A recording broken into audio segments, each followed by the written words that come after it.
Okay now तो बना लो वैसे नोट्स, जरूरत नहीं है, मैं स्लाइड्स तो दे ही देता हूँ, सारे नोट्स यही होते हैं। Okay, so today we will discuss about the errors in the VBA. तो एरर देखिए 4 कैटेगरी में डिवाइड किए गए हैं, यानी कभी आपने सोचा है कि वीबीए में 4 तरह के एरर आते हैं?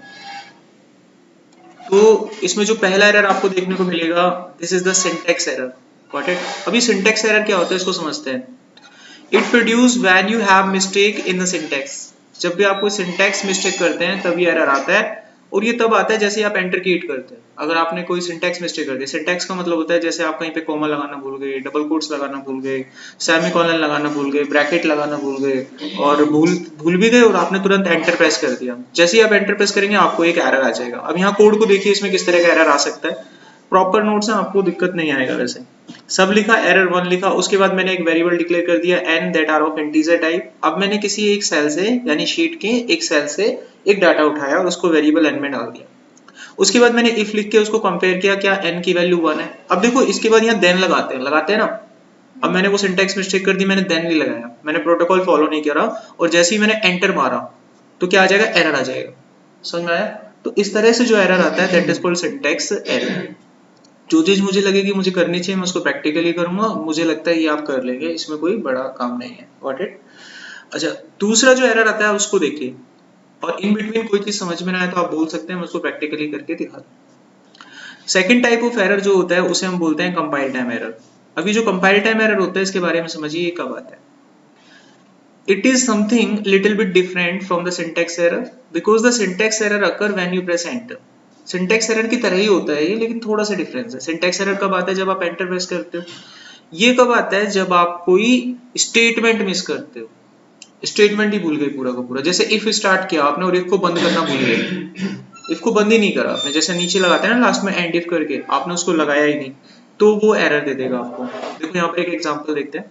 हमने एक वेरिएबल लिया है इंटीजर टाइप का, अब हमने शीट से एक डाटा उठाया, n में डाल दिया।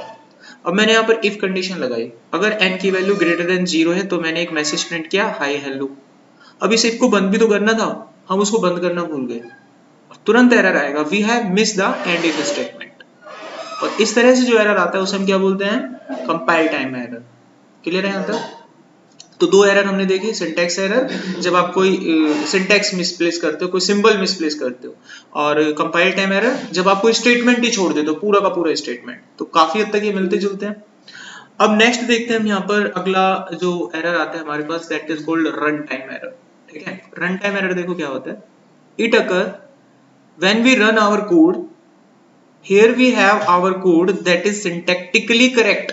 उसमें सिंटैक्स का कोई मिस्टेक नहीं है, कोई आपने कोई स्पेशल सिंबल नहीं छोड़ा है, कोई आपने स्टेटमेंट मिस नहीं करी है, उसके बावजूद भी आपके कोड में एरर आ जाए, तो उस तरह से आने वाले एरर को रन टाइम एरर कहते हैं।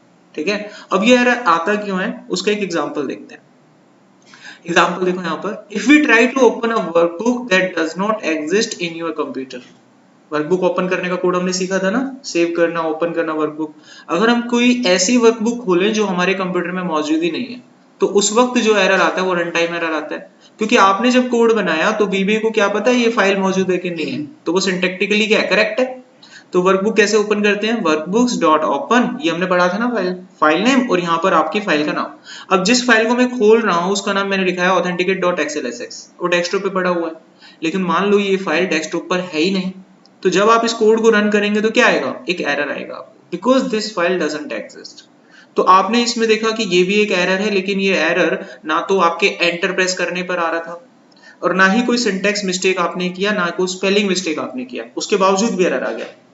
तो ये एरर आया कब, जब प्रोग्राम को आपने एग्जीक्यूट करवाया। तो जब प्रोग्राम को हम एग्जीक्यूट कराते हैं और उस दौरान अगर एरर आ जाता है that is called run time error.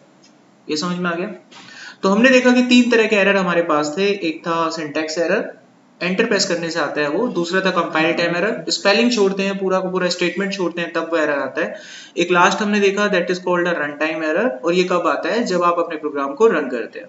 ठीक है, कोई ऐसी चीज आप रन कर रहे हैं जो सिस्टम में है ही नहीं, आप उसे हैंडल नहीं कर सकते, आप उसे कंट्रोल नहीं कर सकते, that is called run time error. ठीक है, मान लीजिए आप कल को एक सॉफ्टवेयर डेवलपर बन जाते हैं और आपको एक काम करने के लिए दिया जाता है। आपसे कोई कहता है कि चलो एक सॉफ्टवेयर डेवलप करो जो आपके कंप्यूटर में प्रिंट आउट निकाल के आपको देगा। तो आपने एक सॉफ्टवेयर बना दिया, जब भी आप उस बटन को दबाते हैं तो एक्सेल में जो भी डाटा लिखा रहता है उसका प्रिंट आउट पेपर पे निकल के आ जाता है।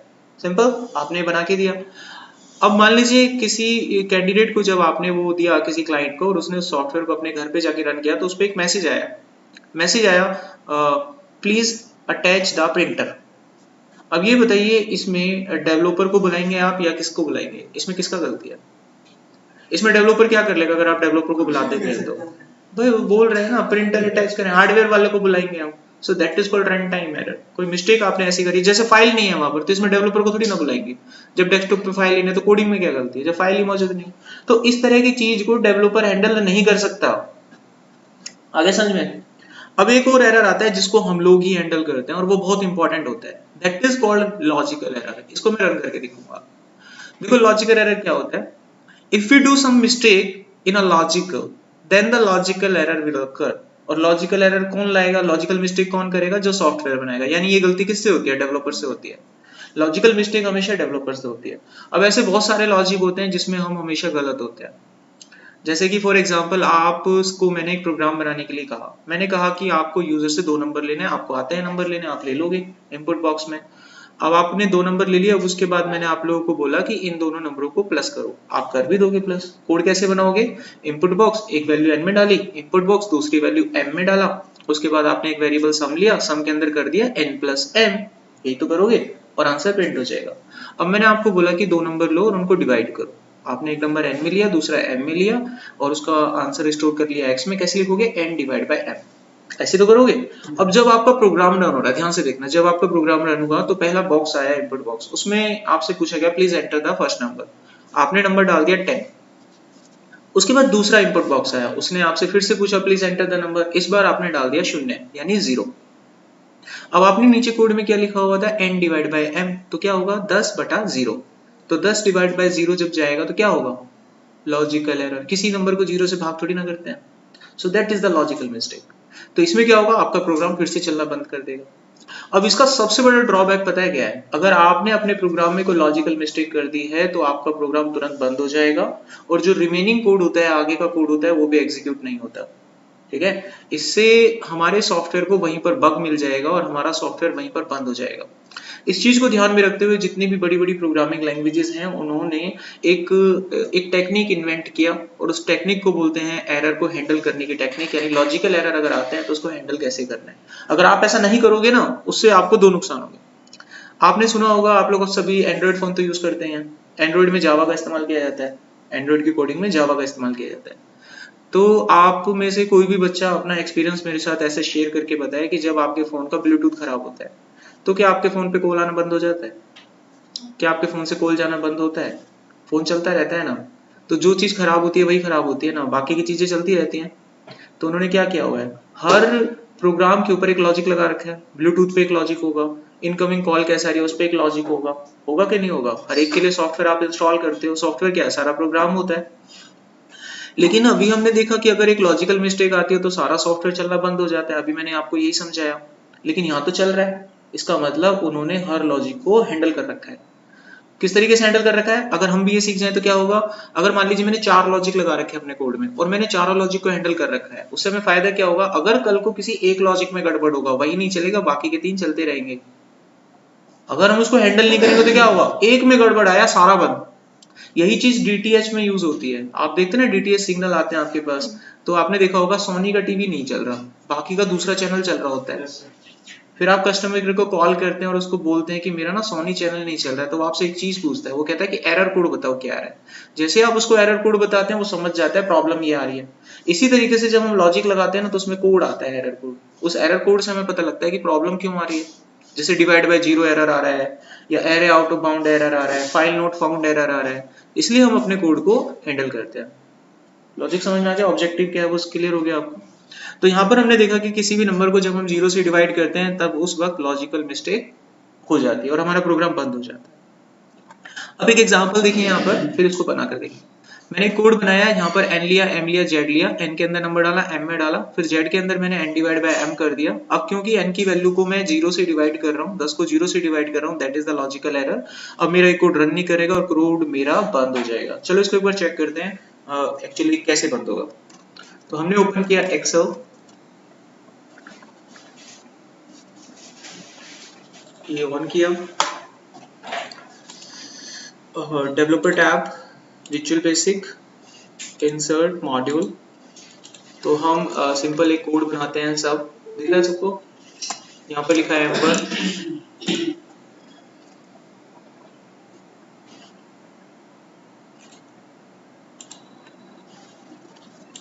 ओके, अब मैं यहाँ पर दो वेरिएबल लेता हूँ, डिम a b c या फिर a as इंटीजर।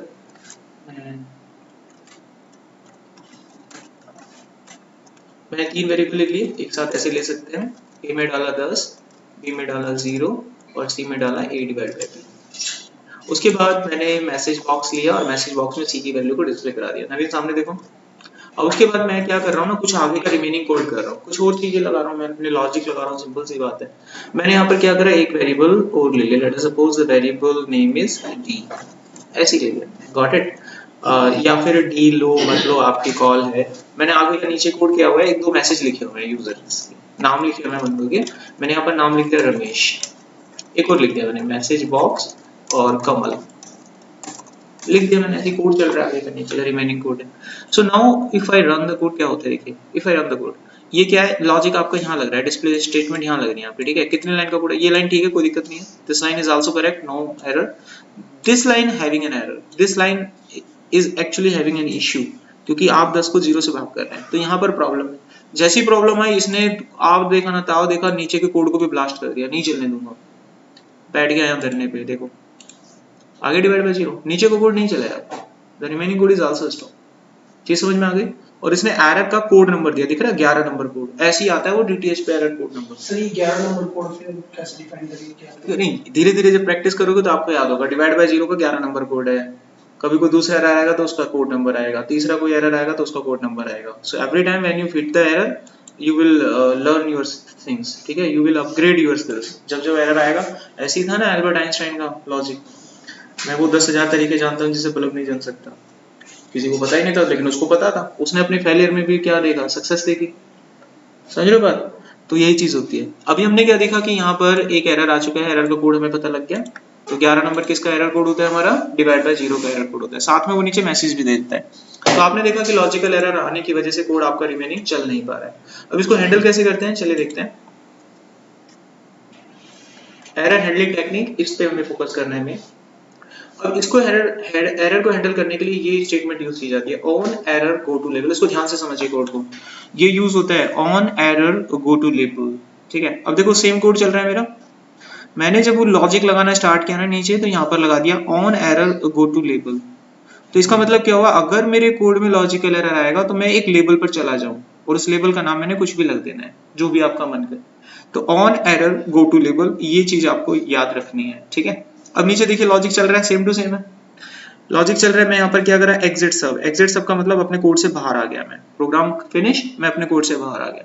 लेकिन अगर उसमें एरर आया, मान लीजिए अगर उसमें एरर आ गया, तो क्या होगा, कोड पहुंचेगा इस लेबल पे। ये लेबल का नाम था, अगर इस लेबल का नाम XYZ होता तो कोड XYZ पे पहुंचता। तो मेरा कोड यहाँ पहुंचा लेनोवो पर, और यहाँ पर उसने एक मैसेज दे दिया, एरर डिवाइड बाय 0। बाकी का ये मेरा रिमेनिंग कोड है, ये कोई प्रॉब्लम नहीं देगा, इट विल एग्जीक्यूट, और हमारा कोड यहाँ पर बंद हो जाता है। इतना समझ में आया? अब इस चीज को मैं इंप्लीमेंट करने जा रहा हूँ। तो यहाँ पर कोड पर आया, मेरा लॉजिक जो लगना स्टार्ट हो रहा था वो यहाँ से हो रहा था। तो क्या लिखूंगा मैं, on error go to label का नाम मैंने XYZ कर दिया एंड सो ऑन। यहाँ पर मैंने कुछ मिस्टेक करी है, सिंटैक्स मिस्टेक, ऑन एरर के बीच में आई थिंक स्पेस था, ठीक है। अब ये लॉजिक चल रहा है मेरा मैसेज बॉक्स के थ्रू। मैं यहाँ पर क्या करूंगा, अब इस कोड से बाहर आ जाऊंगा। अगर कल को मेरे कोड में एरर होता है तो मैं यहाँ पर एक मैसेज दिखाऊंगा, क्या लेबल का नाम है मेरा, XYZ। अब मैसेज जो दिखाना है वो आप लिख दो, मैसेज बॉक्स में लिख दिया एरर डिवाइड बाय 0। अब उसके बाद नीचे का जो रिमेनिंग कोड है उसने मेरा कुछ नहीं बिगाड़ा, फर्स्ट क्लास चल रहा है, तो चलने देते हैं। Now execute the code. अब मैं प्रेस कर रहा हूँ तो क्या हुआ, देखो एरर आ गया, मेरा कोड बंद नहीं हुआ। देखिए रिमेनिंग कोड फर्स्ट क्लास चलेगा, रमेश आ गया एंड कमल आ गया। ये ऐसे ही सोचो, ये आपने ब्लूटूथ का लॉजिक लगाया, ये इनकमिंग का लॉजिक है, ये आउटगोइंग का लॉजिक है। क्या हुआ, ब्लूटूथ का लॉजिक फेल हो गया, मैसेज आ गया, इनकमिंग का चल रहा है, आउटगोइंग का चल रहा है, लाइक दिस। तो इसे हम बोलते हैं एरर हैंडलिंग टेक्निक। यहाँ पर हमने एरर को हैंडल करना सीख लिया। छोटा सा कोड था। जो ऑफलाइन बच्चे बैठे हैं, क्लियर हो गया? हाँ जी, जो बच्चे ऑनलाइन है प्लीज आना बोल दीजिए एक बार। Okay, so now move to the next point. अब इसमें हम एक छोटा सा इवेंट लगा के देखते हैं। इवेंट क्या होता है, जब हम बटन पे क्लिक करते हैं, किसी शीट पे क्लिक करते हैं, छोटा सा इवेंट है, बस ज्यादा बड़ा नहीं है। इसमें मैं आपको सिखाऊंगा, जब भी आप एक्सेल में कोई शीट क्रिएट करेंगे तो अब आपको एक मैसेज आया करेगा आज से। कभी भी ऐसा कोई एक्सेल बनाते हैं, जब भी एक नई शीट बनाएंगे एक मैसेज आ जाए, अच्छा लगेगा। तो हम इस चीज को कैसे अचीव कर सकते हैं, इसको अचीव करने के लिए हमें बनाने पड़ते हैं अपने एक्सेल के अंदर इवेंट्स। अब देखो मैं कोई नई शीट क्रिएट कर रहा हूँ तो यहाँ पर कुछ नहीं हो रहा है, पता भी नहीं चल रहा बनी कि नहीं बनी। अगर मैं क्रिएट करूँ तो एक मैसेज आ जाए तो वो मच बेटर होता है। तो आप क्या करें, अपने विजुअल बेसिक कोड पर जाएं, दिस वन, और यहाँ पर आने के बाद दिस वर्कबुक पर क्लिक करें। ठीक है, क्योंकि वर्कबुक पर कोई नई शीट क्रिएट होगी तब वो मैसेज आना चाहिए।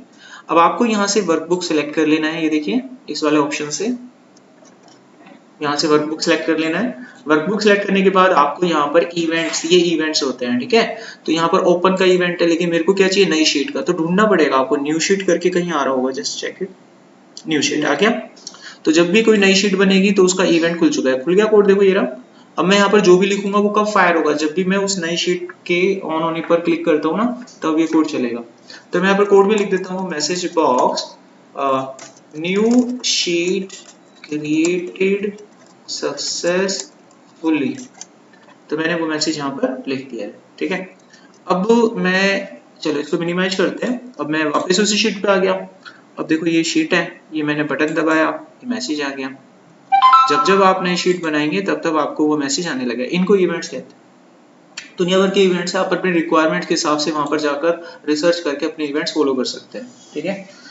यहाँ तक क्लियर हो गया? जब हम क्लोज करते हैं तो जो भी हम कोड डालते हैं उससे बंद हो जाता है, तो ये परमानेंटली सेव करोगे तो नहीं होगा। अच्छा, तो एक्सेल की शीट से नहीं, अब मैंने इसमें वीबी लगाया ना फाइल में, इसमें मैंने वीबी लगा रखा है। अगर आप इसको सेव करते तो वो बंद हो जाता है, वो वार्निंग भी तो देता है आपको। देखो आप गलत सेव करते इसलिए वो बंद हो जाता है। देखो मैं सेव करने जा रहा हूँ तो मेरे को वार्निंग देता है कि भाई गलत सेव कर रहे हो, देखो मैं तुम्हारा ना कोई भी कोड सेव नहीं करूंगा।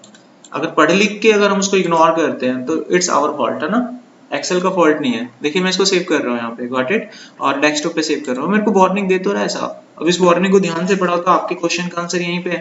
वो बोलते हैं the following features can not be saved. वो बोल रहा है कि मैं आपके मैक्रो को इस अपनी वर्कबुक में सेव नहीं करूंगा, क्योंकि आपने जो प्रोजेक्ट बनाया है वो वीबी का प्रोजेक्ट है। अगर आप चाहते हैं ऐसा करना तो नो करके आगे बढ़े, नहीं तो कोई आपकी मर्जी है, ठीक है। तो मैं कहूंगा भाई नहीं, बुरा मत मानो भाई, इसको कैंसिल करते हैं, इसको कैंसिल करते हैं, ठीक है। अब मैं दोबारा से सेव करूंगा। मैं उसकी वार्निंग समझ गया, वो क्या चाहता है हमसे। मैं यहाँ पर आऊंगा सेव एज अ टाइप में, और यहाँ पर जब मैं इस लिस्ट को खोलूंगा तो यहाँ पर मुझे एक ऑप्शन दिखेगा एक्सेल मैक्रो एनेबल वर्कबुक। तो इसका जो एक्सटेंशन होता है वो XLSM हो जाता है।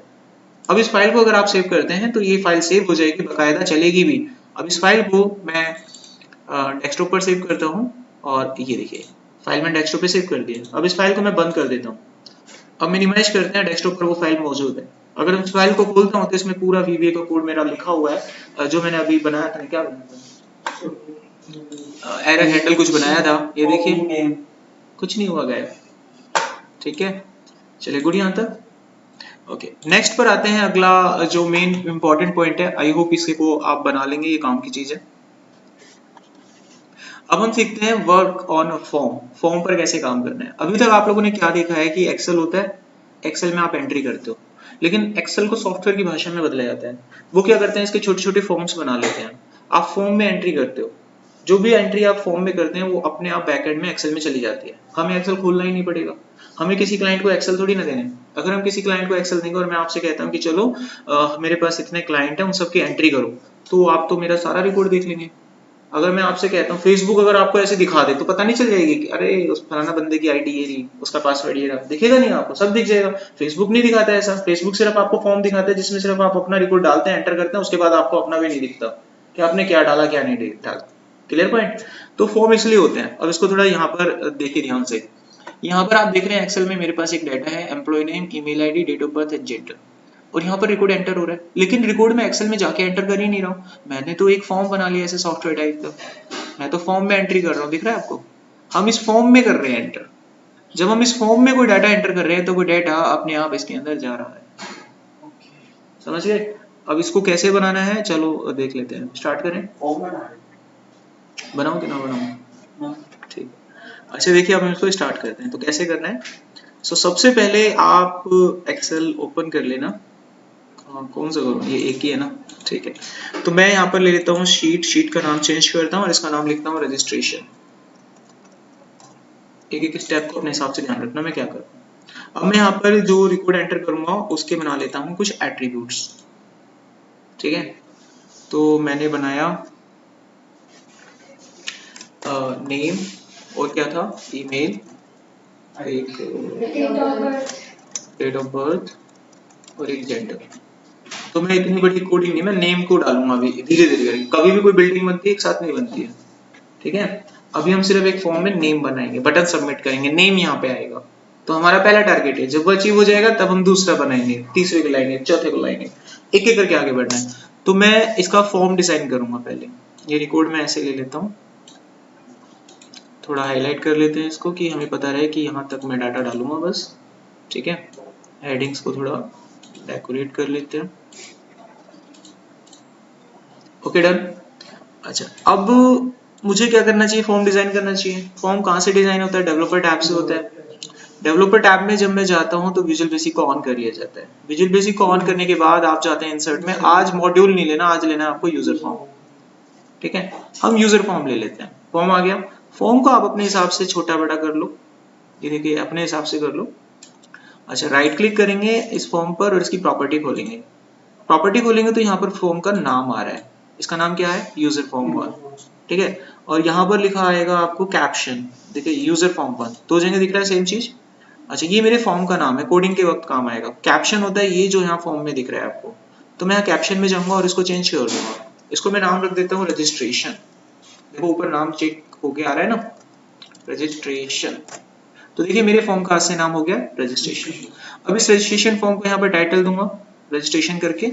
तो टाइटल वगैरह कैसे थे, ये मेरे पास एक टूल बॉक्स होता है, इसमें मेरे पास यहाँ पर एक लेबल होता है दिस वन। इसको उठाऊंगा और यहाँ पर डाल दूंगा। अब इसकी प्रॉपर्टी यहाँ साइड में आ रही है। अब मैं यहाँ पर कैप्शन ढूंढूंगा, कैप्शन में जो लिखेंगे वो मुझे वहां पे दिखाई देगा। तो मैं इसके अंदर लिख देता हूँ स्टूडेंट रजिस्ट्रेशन फॉर्म। जैसे ही मैंने लिखा वो डाटा मुझे वहां पर दिखने लगा। अब इतना स्पेस होने की वजह से ही नहीं जा रहा है, तो मैं इसको क्या करता हूँ, पकड़ के स्ट्रेच करूंगा, थोड़ा बड़ा हो जाएगा। अपने हिसाब से देख लो आपको कैसे बनाना है। बन गया। अब इसको पकड़ेंगे और थोड़ा अपने हिसाब से यहाँ सेट करेंगे। अब इसके पास एक प्रॉपर्टी होती है, इसकी प्रॉपर्टी में जिसको हम बोलते हैं 4 कलर, और एक होता है फॉन्ट। ऊपर देखिए यहाँ पर फॉन्ट आ रहा है, मैं इसके फॉन्ट के साथ खेलूंगा। यहाँ पर इसका साइज अपने हिसाब से हम बड़ा कर देते हैं। मैंने 24 किया, इसको बोल्ड कर दिया। इसकी लैंग्वेज आप अपने हिसाब से छोटा बड़ा चेंज कर सकते हैं। ओके करेंगे, फॉन्ट वैसा ही बन जाएगा। मुझे लगता है बहुत बड़ा कर दिया मैंने। स्टूडेंट रजिस्ट्रेशन फॉर्म,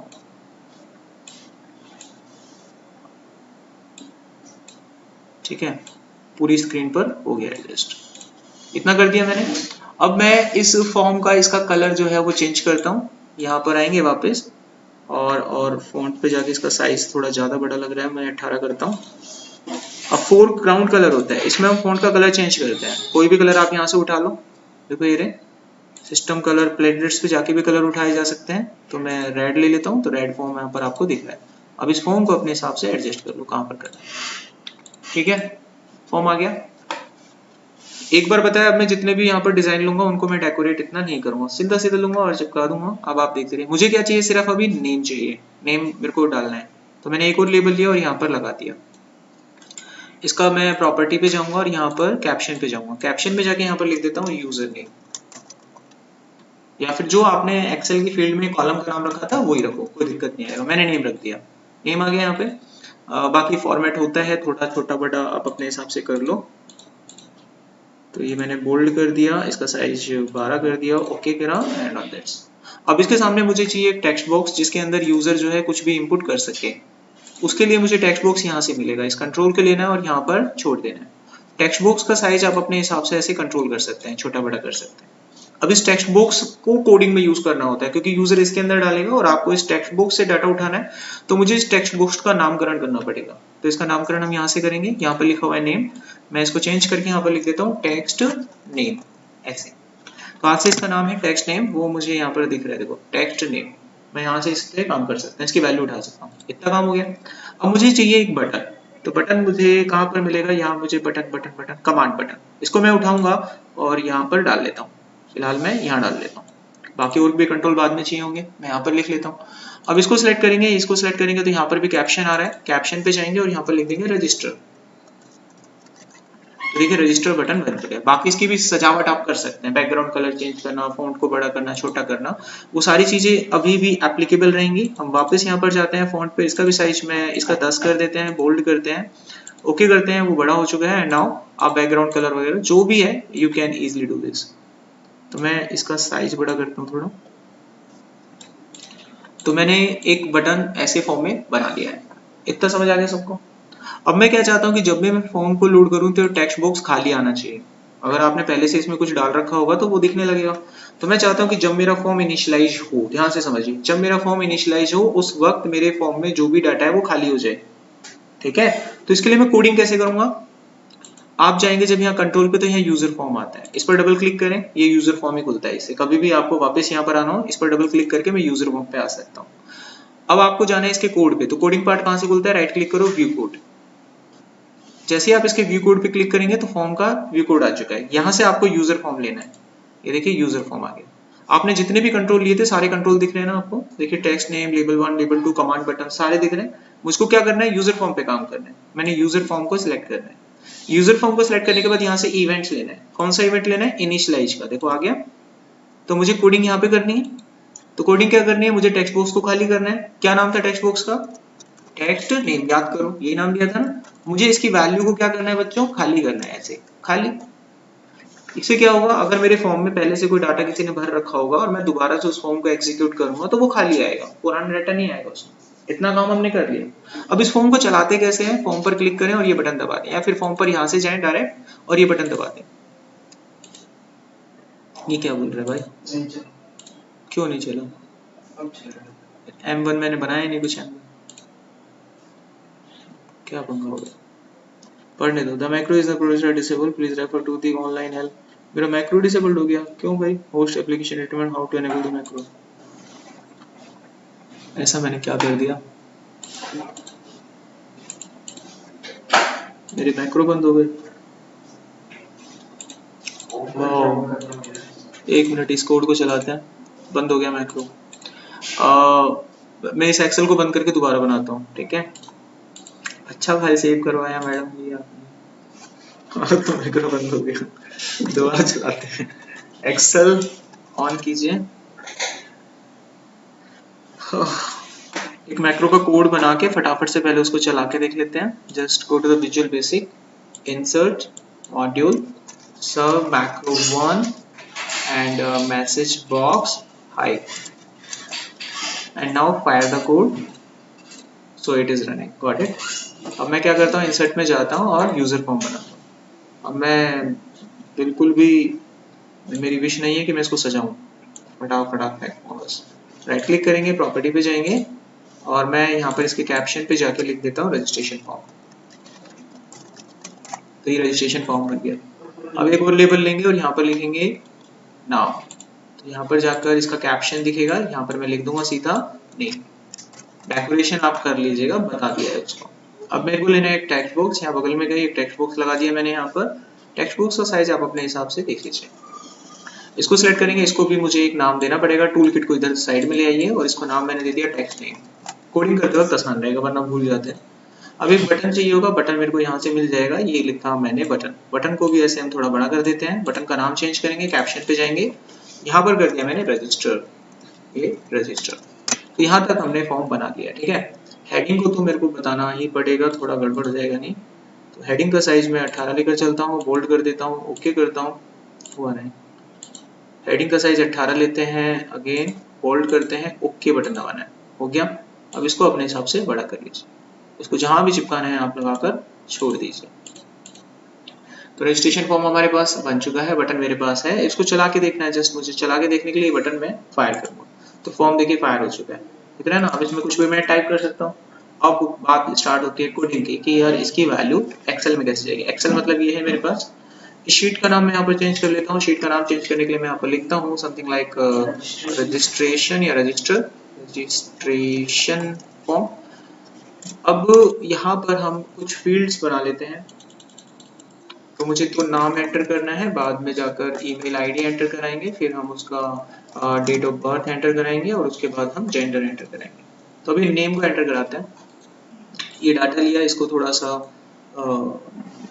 बॉर्डर लगा देते हैं। ओके, हेडिंग को अलग से दिखाना होता है तो हेडिंग हमने ऐसे अलग से दिखा देना है। ठीक है भाई, अब डाटा यहाँ पे आना चाहिए। तो ये फॉर्म है, डाटा कैसे आएगा, बटन के ऊपर कोड करेंगे, डबल क्लिक किया, बटन तक पहुंच गया। यहाँ पे लगेगा अब आपका पूरा वीवीए का जो भी आप लोगों ने परीक्षा जो पढ़ाई करी है। तो सबसे पहले तो देखो मेरे को नाम उठाना है, नाम किस में उठता है, वेरिएबल में उठता है। तो ले लिया मैंने एक variable that are of string type, पहला कोड हो गया। अब इसकी वैल्यू उठ के आएगी कहाँ से, इसकी वैल्यू उठ के आएगी कंट्रोल से, उसका क्या नाम है, टेक्स्ट नेम डॉट वैल्यू। देखो हमने ये भी उठा लिया, नाम में वैल्यू भी आ गई। अब यार इस वैल्यू को मैं उस फॉर्म में डालूंगा कैसे, दैट इज द प्रॉब्लम। उसके लिए मेरे को इसका रेफरेंस उठाना पड़ेगा। अब मुझे कैसे पता चलेगा इसका रेफरेंस क्या है, उसके लिए कुछ जुगाड़ लगाते हैं। इसका नंबर उठाना पड़ेगा, मुझे वो रो उठाना है जो खाली है। ध्यान दीजिए, मुझे वो रो उठाना है जो खाली है। इसके लिए क्या लॉजिक लगेगा, मैंने यहाँ पर एक वेरिएबल ले लिया रो नाम का, और ये लॉन्ग में ले लिया डाटा। लॉन्ग में क्यों लिया, क्योंकि रो इसकी लाखों में होती है, कल को फॉर्म भरता भरता लाखों तक चला गया तो इसलिए हमने इसको लॉन्ग में लिया है। Got it. अच्छा, रो कैसे उठेगा, मैं उठाऊंगा, एक हमारे पास फंक्शन होता है worksheet function dot counta, worksheet function dot counta. इसमें रेंज लूंगा ए से ए की, और इसमें +1 करूंगा। अब मैंने क्या लगाया समझाता हूँ। मैंने इस वर्कशीट से एक फंक्शन उठाया एक्सेल का, कौन सा, काउंटा। काउंटा क्या करता है बच्चों, मतलब जो डालेंगे जो बच्चे ऑनलाइन है यार वो भी पार्टिसिपेट करो, क्लास लेते हो तो। काउंटा क्या काम करता है, जो वैल्यू को, हाँ बताइए बताइए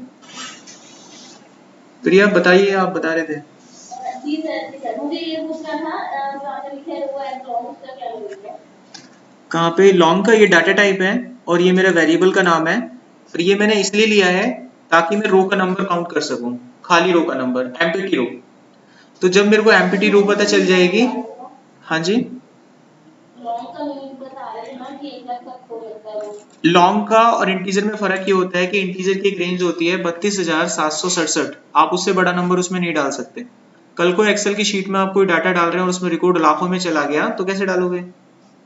सो दैट्स वाई मैंने यहाँ पर डाटा टाइप लॉन्ग लिया है। आप इंट लेना चाहते हैं ले लो, लेकिन कल को अगर डाटा ज्यादा होगा तो वो रो काउंट नहीं करेगा उससे ज्यादा। ठीक है, सिर्फ ये रेंज है, रेंज जस्ट अ साइज। आप 1 किलो की पॉलिथीन लेते हो और एक 5 किलो की पॉलिथीन लेते हो, उन दोनों में जो फर्क है ना, इंटीजर और लॉन्ग में वही फर्क है। इंटीजर वो 1 किलो की पॉलिथीन है और लॉन्ग आपकी 5 किलो की पॉलिथीन है। अब समझो फर्क क्या होता है, पॉलिथीन में 3 किलो का आटा लेने आगे तो कहां से दोगे, नहीं दे पाओगे ना। सो ऐसे ही मैं मान के चल रहा हूँ कि आगे कल को अगर डाटा बड़ा हो गया तो नहीं दे पाएंगे। So that's why I am taking it here along. चलो आगे हो गया। अब मैंने क्या करा, उस वर्कशीट फंक्शन का एक फंक्शन कॉल किया काउंटा। तो काउंटा मेरा क्वेश्चन था कि why we use a counta, anybody please tell me. क्या, जो टेक्स्ट और नंबर को दोनों को काउंट, हाँ, काउंटर का मतलब होता है that will count the non blank cell, that will count the non blank cell. अब देखो बच्चों मैंने क्या लगाया यहाँ पर, ए रेंज, इसका मतलब क्या हुआ, ये पूरी रेंज को काउंट करेगा। जब ये पूरी रेंज को काउंट करेगा तो इसका आंसर आएगा 1। एक ही तो सेल है जो नॉन ब्लैंक है, क्या आएगा इसका आंसर 1। अब मैंने साइड में क्या लगा रखा है +1, तो कितना आ गया आंसर। तो मेरे को एम्प्टी रो पता चल गया ना, 2 है। ये था पीछे बिहाइंड द सीन लॉजिक। मुझको इस एम्प्टी रो को टारगेट करना था ताकि मैं इसमें एंट्री कर सकूं। नहीं तो आप मैनुअली कोडिंग करते आज यहाँ पे क्या लिखते, सेल 2,1, फिर अगली बार जब फॉर्म में फायर करता तो रिकॉर्ड उसी में जाता ना 2,1 में, नया रिकॉर्ड कैसे जाता नीचे। लेकिन इस कोड को करने से क्या होगा, हर बार रो काउंट हो जाएंगी और उसमें +1 हो जाएगा और आपका डाटा डायनेमिक चलता रहेगा। कोडिंग इसीलिए सीखते हैं, ऐसे थोड़ी ना टाइम पास करने के लिए सीखना है। चलो भाई आगे बढ़ गए, लॉजिक बढ़ते हैं। कोडिंग सीख लिया ठीक है, उसके ऊपर काम करता है लॉजिक। अब ये लॉजिक चला रहे हैं इस पे। तो मेरे पास एक रो आ गया, रो का नाम अच्छा नहीं लग रहा, शायद नाम यहां से देखेंगे तो अच्छा लगेगा, एम्प्टी रो। आप क्लियर हो रहे हैं,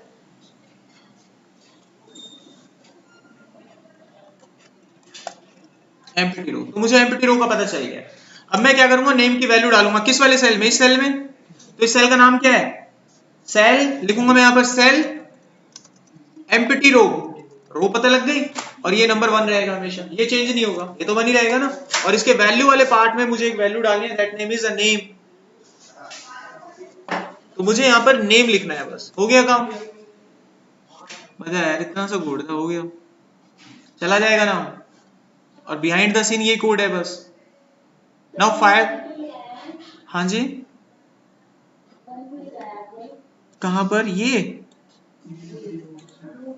VBA भूल गए लग रहा है ढंग। मॉड्यूल पे आते हैं, सब लिखते हैं। एक कोड देखिए, शुरू से बता रहे हैं, M2 पे जाते हैं। मैंने जब VBA का पहला या दूसरा क्लास बताया था तो मैंने आपको बताया था कि एक्सेल के किसी सेल में कैसे लिखते हैं। अब मैं देखिए एक्सेल के इस सेल में लिख के दिखाता हूँ, इस सेल में। तो इस सेल को कैसे पढ़ेंगे हम, 2, 1, 2, 3, 4, 5, 6, 7, 8। तो मैं क्या लिखूंगा यहाँ पर, सेल्स 2, 8, और इसके अंदर एक वैल्यू चढ़ा दूंगा, high. When I press the run button it will display high. बच्चों, प्यारे बच्चों, मैं यहाँ लिखना चाहता हूँ, कैसे लिखूंगा मैं यहाँ पर, रो का नंबर, कॉलम का नंबर ही तो डालूंगा, दूसरा रो पहला कॉलम। अब ये हाई को वहां पे लिख देगा, ये देखिए आ गया। मुझे लिखना क्या था वहां पर, मुझे नेम लिखना था, तो मैंने 1 लिखा और यहाँ एम्प्टी रो खुद उठाया था। ये होती है, कैसे बताएंगे यार, चलो गुड, वेलकम। बट कोशिश करो कि जब ये, पता है क्यों नहीं आती हमें चीजें समझ में, हम टच में नहीं रहते हैं। आप टच में रहेंगे तो क्यों नहीं आएगी समझ। ओके, अब बढ़ते हैं बैक। मेरा प्रोग्राम कहाँ गया, कहाँ है वो कोड, मॉड्यूल 1 नहीं, user form, this one, button दबाया। चलो ये बन गया ना हमारा काम, अब इसको रन कर लें। तो फॉर्म को कैसे रन करते हैं, फॉर्म को खोलो और ये चला दो, आया फॉर्म। अब डालते हैं नाम, जाता है कि नहीं जाता है, जयप्रकाश, बटन फायर, जयप्रकाश आ गया, समझ आ गया। अब ये ऑटो फिट होना चाहिए, ऑटो फिट नहीं जा रहा। Anybody please tell me how to auto fit. ये पढ़ा गुना किसी ने नहीं है। कैसे करते हैं ऑटो फिट किसी सेल को, क्या कर रहे हो आप लोगों को भी छोड़ रहा हूँ, मैं नहीं बताऊंगा, ऐसे थोड़ी ना होती पड़े। ऑटो फिट देखो, स्पेस कम आ गया ना, कल को बड़ा नाम आ सकता है। ऑटो फिट बताया था ना आपको, columns dot column auto fit, column width, column fit, row height, ये याद रखना है, ठीक है। जरूरत पड़ने पर काम आ जाए तो कैसे देना है, ऐसे थोड़ी ना सोचना है यार कैसे करना है इंपॉर्टेंट। चलो ईमेल आईडी उठाते हैं भर के, तो कैसे लाएंगे ईमेल आईडी, वो देखिए। मैं क्या करता हूँ, ये तो काम हो गया, इसको अलग ही रहने दो, इसको छेड़ो ही मत। तो मैं एक वेरिएबल और बनाता हूँ, डिम ईमेल एज स्ट्रिंग। अपने आप को इस काबिल बनाओ कि कोडिंग आपके इशारे पे चले, ना कि कोडिंग को देख देख के हम चले। मैंने वेरिएबल ले लिया ईमेल का। अब ईमेल की वैल्यू कहां से उठाऊंगा, देखो ध्यान से, ईमेल की वैल्यू उठाऊंगा ईमेल वाले बॉक्स से। अब ईमेल वाला बॉक्स तो मैंने फॉर्म में बनाया ही नहीं है, कहां बनाया है, बनाएंगे ना। कैसे बनेगा, ये उठाया लेबल, लेबल का नाम कैसे देते हैं, प्रॉपर्टी पे गए, यहां पर मिला कैप्शन, और यहां लिख दिया ईमेल। अब देखो स्टेप बाय स्टेप बनाने से क्या फायदा होगा, ये चीज स्टेप बाय स्टेप में जब बनाऊंगा तो 4 बार चलेगी, आपके सामने एक कोड 4 बार रिपीट होगा, आपको याद हो जाएगा। एक ही बार बनाते पल्ले ही नहीं पड़ता। सो हमें स्टेप बाय स्टेप चलना चाहिए। कोड में कहीं एरर होगा, वो दिख भी जाता है कहाँ एरर है, कहाँ मिस्टेक हम कर रहे हैं। यहाँ ईमेल लिखा और यहाँ पर लिया एक टेक्स्ट बॉक्स। टेक्स्ट बॉक्स को आप अपने हिसाब से हाइट वाइट जो भी देना है आप दे दीजिएगा।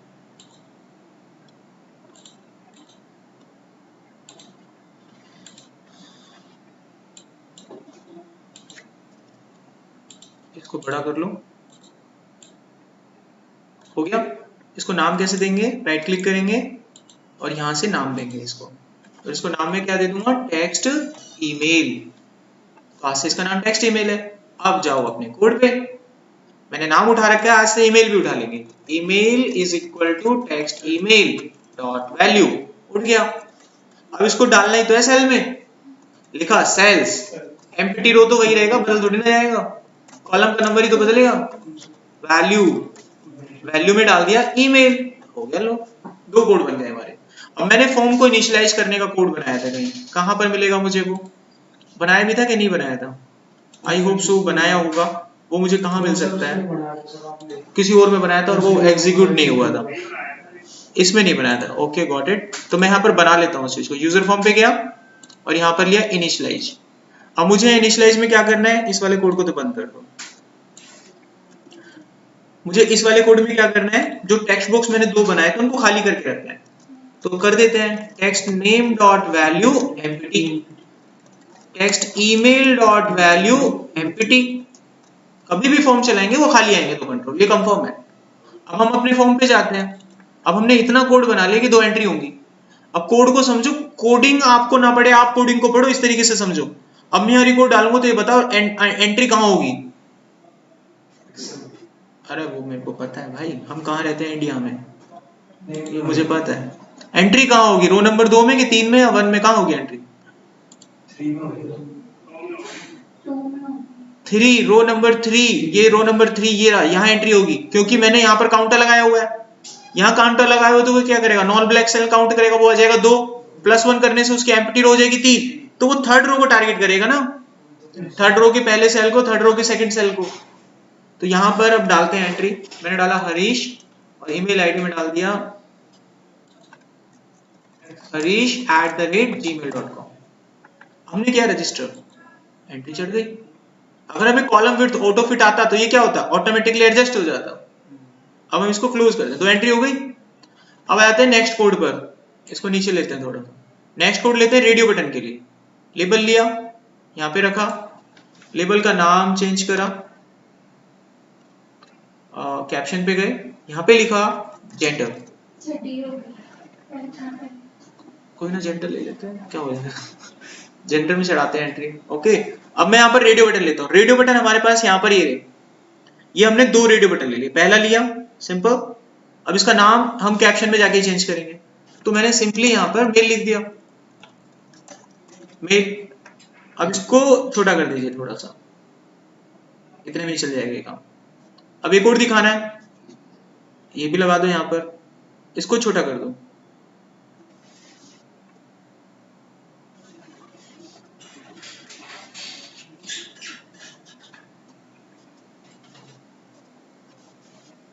ये माउस की वजह से होता है, जब सिलेक्ट करते हैं किसी चीज को तो वो सिलेक्ट रहता है कंट्रोल। तो इसको छोटा करने के लिए यहाँ नीचे लाओ, पहले यहाँ पर छोटा कर लो, नाम को चेंज करो, प्रॉपर्टी पे जाओ। आप अपनी सहूलियत के हिसाब से देखना आप कैसे कर सकते हो, आप किसमें कंफर्टेबल हो।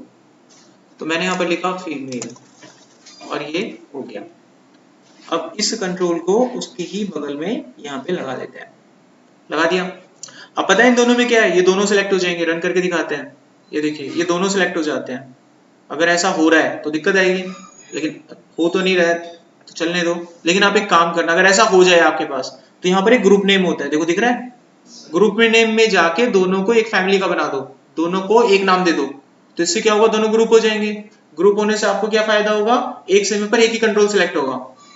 मेरे में चल रहा है, कल को हो सकता है आपके में ना चले, गड़बड़ हो जाएगी। तो आप इसको ग्रुप नेम दे दो, इसलिए ये प्रॉपर्टी दी हुई है। मैं इसमें लिख देता हूँ जैन और यहाँ पर भी जैन, तो दोनों की फैमिली एक हो गई। अब मुझे इन दोनों कंट्रोल को नाम देना है, कल को वैल्यू उठानी हो तो कैसे दूंगा, नाम से पहचानेंगे इसको हम। तो मैं इसका नाम देता हूँ रेडियो मेल, रेडियो मेल याद रहेगा मुझे इससे। इसको देता हूँ रेडियो फीमेल, रेडियो फीमेल। दोनों कंट्रोल हो गए, दोनों कंट्रोल हो गए मेरे पास। अब हम क्या करेंगे यहाँ पर, अब हम यहाँ पर रजिस्टर पे जाते हैं, कोडिंग स्टार्ट करते हैं। यहाँ पर मुझे चाहिए जेंडर, है ना। तो जेंडर को कैसे उठाएंगे, यहाँ पर आया और मैं सीधा इफ एल्स लगाता हूँ। If radio male dot value is equal to true, then cells empty row comma 4, वो चौथा नंबर है ना, डॉट वैल्यू, इसमें क्या आ जाए, रेडियो मेल की वैल्यू आ जाए, सिंपल। Otherwise else part. और भाई सेल्स के एम्प्टी रो के चौथे कॉलम में या तो एक काम हो कि फीमेल क्या आ जाए, वो नहीं है तो फीमेल होगा सिलेक्टेड, फीमेल डॉट वैल्यू। अब इसको बंद कर देते हैं, बन गया ना, बस चला लो इसको, तो आई होप चल जाएगा। 3 चीजें फायर करते हैं। अगला नाम कोमल, जेंडर डालते हैं, ईमेल आईडी komal123@gmail.com, या जेंडर डाला फीमेल, रजिस्टर किया, एंट्री हो गई। लेकिन यहाँ पर एंट्री क्या हुई है, ट्रू। मुझे क्या एंट्री करनी है, मेल और फीमेल की। तो मैं यहाँ पर इसको हटा दूंगा क्योंकि मेल की एंट्री कर रहा हूँ ना मैं, तो मुझे पता है कि मुझे मेल की एंट्री करनी है। इसको स्टॉप करते हैं, कोडिंग पर जाते हैं और यहाँ पर मैं डायरेक्ट अपनी तरफ से लिख दूंगा मेल, मेल की एंट्री होगी। और यहाँ पर हम अपनी तरफ से डायरेक्ट लिखेंगे फीमेल। क्या? हाँ हाँ लिख सकते हो, कोई टेंशन नहीं है, वो भी चला सकते हो, वो भी चला सकते हो। अभी हमें डायरेक्ट पता है कि 2 ही वैल्यू है, 2 से ज्यादा रिकॉर्ड नहीं है, तो वो ले लेगा उसे। मैंने नाम में डाला जय, अगेन ईमेल आईडी jay@gmail.com,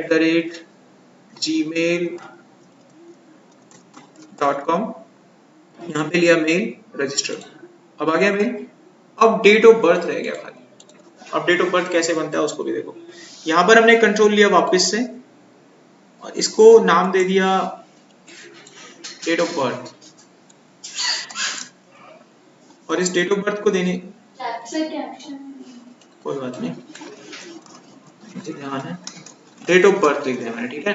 अब डेट ऑफ बर्थ देने के बाद यहाँ पर मैं क्या बना सकता हूँ डेट ऑफ बर्थ के लिए, देखते हैं। ये लेता हूँ कंट्रोल, मैंने कंट्रोल लिखा है यहाँ पर, बटन को ले गया नीचे। अब ना देखो ये जो कंट्रोल है ना थोड़ा आपको कॉम्प्लिकेटेड लगेगा, लेकिन अब क्या करूँ, यही है मेरे पास। इसमें ना डेट डालनी है, जैसे तारीख नहीं होती है, कैलेंडर नहीं है ना, जैसे तारीख नहीं होती 1 2 3 4 5 ऐसे ड्रॉप डाउन लिस्ट खुलता है, तो मेरे को इसमें 1 2 3 4 5 डालना है, डालूंगा कैसे, वो सवाल खड़ा होता है, कैसे डालेंगे इसमें, भरेंगे कहाँ से वैल्यू। तो पहले तो मैं इसका नाम चेंज करता हूँ, मैंने इसका नाम लिखा CMB कॉम्बो डेट, ठीक है। और क्या कर सकता हूँ मैं इसमें, और कुछ नहीं कर रहा। अब इसके अंदर वैल्यू आएंगी कहाँ से मैं बताता हूँ, आप इसके कोडिंग वाले पार्ट पे जाओ, ये मैंने जो इसको कोड लिखा था, यहाँ पर जब फॉर्म इनिशियलाइज होता है ये ना कोड, तो मैं चाहूंगा कि उस कॉम्बो बॉक्स में 1 से लेके 31 तक की गिनती आ जाए। अभी छोटा डेमो दिखा रहा हूँ तो 1 से 5 तक की गिनती डाल के दिखाता हूँ, वो कैसे हम उसमें डाल सकते हैं। देखिए मैं लिखूंगा विद CMB डेट, ये नाम था, एंड विद, ये सीखा था ना ब्लॉक पे काम करना। अब मुझे इसमें आइटम ऐड करने हैं, तो यहाँ लिखूंगा ऐड आइटम, तो मैंने इसमें 1 डाला, ऐसे डालना होता है। 2 3 4 5 6 तारीख हो गई, मतलब 6 दिन आ गए इसमें। फॉर्म चलाते हैं और फॉर्म देख के बंद कर देंगे, देखो आ गए ना 6 दिन, ऐसे उड़ जाएगा। अभी अगले पे पहुंचते हैं, फॉर्म को थोड़ा छोटा करते हैं। हाँ लूप के थ्रू भी डाल सकते हैं, बिल्कुल कोई इश्यू नहीं है, डाल सकते हैं। बेटर रहेगा अगर लूप के थ्रू डालें तो, मच बेटर है। अब मैं यहाँ पर आया, ये चीजें मैं आपको सब करा चुका हूं ना, आप डाल सकते हैं, अपनी सोच को कितना भी आगे ले जा सकते हैं। मैं आपको जस्ट ये बता रहा हूँ वैल्यू कहाँ से डालेंगे इसमें, कौन से तरीके से डालेंगे। अब मेरे को इसमें जनवरी फरवरी डालना है पूरा, जो तारीख के बाद मंथ होते हैं, तो वो मैं कैसे डालूंगा। देखो इसको सिलेक्ट करते हैं, फॉर्म को मुझे थोड़ा चौड़ा करना पड़ेगा ईयर के लिए ना, एक कंट्रोल और लेना पड़ेगा मुझे, दिस वन, इसमें डालेंगे ईयर 2012 21 20। तो इस कंट्रोल को मैं एक नाम देता हूँ, इसको नाम दिया मैंने CMB मंथ, और इसको नाम देते हैं CMB ईयर। ये दीवार है कि फट्टा है, अच्छा CMB ईयर, ठीक है। ये वो दीवार अच्छा देखो अब हम क्या करते हैं, इसमें कंट्रोल पे जाते हैं वापस, तो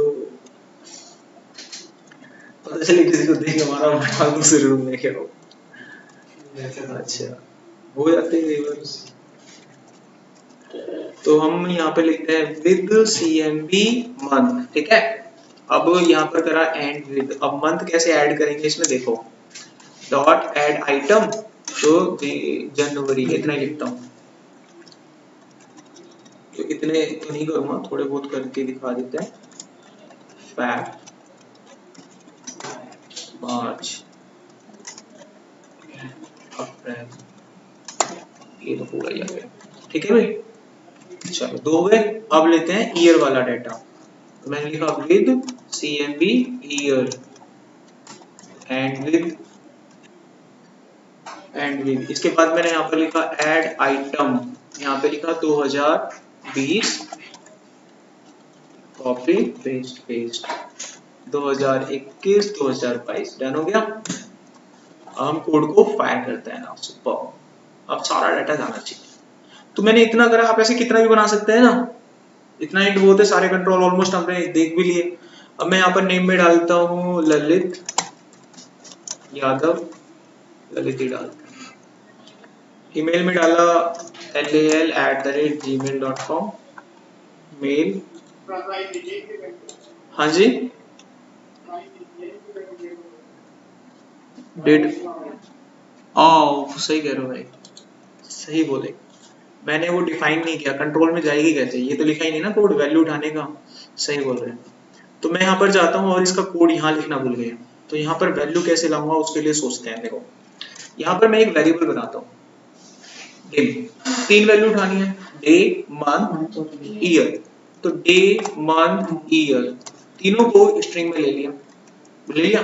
अब तीनों की वैल्यू उठेगी कैसे, देखो डे में उठेगा data cmp date dot value से, अब मंथ में उठेगा ऐसे ही cmp मंथ डॉट वैल्यू, ऐसे ही ईयर में उठेगा cmp ईयर डॉट वैल्यू। लो उठ गया, ठीक है। अब तीनों डाटा आ गया। अब तीनों डाटा को बस मुझे डालना ही तो है।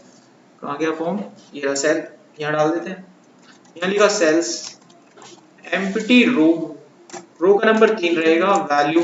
तो पहले लिखना है डे, फिर एम्परसेंट लगाएंगे, फिर बीच में स्लैश लगाएंगे, फिर लगाएंगे एम्परसेंट, फिर लगाएंगे मंथ, फिर लगाएंगे एम्परसेंट, फिर लगाएंगे स्लैश, फिर लगाएंगे एम्परसेंट, फिर लगाएंगे ईयर।